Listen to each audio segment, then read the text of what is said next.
कि कौन माँ से बाबा मोरे बियाह कैले, कौन माँ से विदा कैले ए ललना कौन माँ से सूतले से जरिया कि पौवा उनकर भारी भइले ए ललना कौना माँ से सुतले से जरिया तो पौवा उनकर भारी भइले ए ललना कौना माँ से सुतले से जरिया तो पौवा उनकर भारी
जेठ माँ से बाबा मोर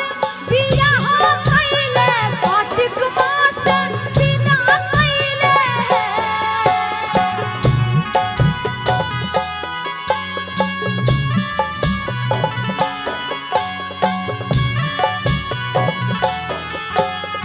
जेठ माँ से बाबा मोर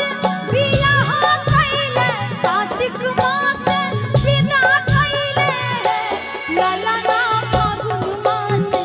सुतली से जरिया तो पौवा मोरा भारी भइले ललना फागुन माँ से सुतली से जरिया तो पौवा मोरा भारी भइले।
लास्ट में कहे एक बार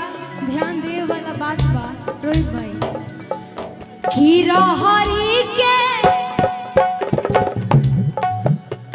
रहरी के दाला रहरिया मन लागे भात देखी होली मारे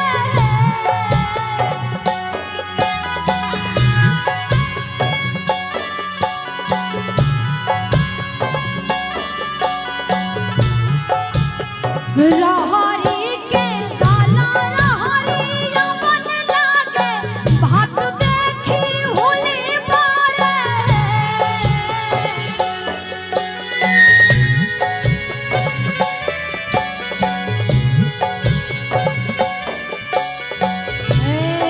और कहा तारी कि रहरी के दाला रहरिया मन लागे आ भात देखी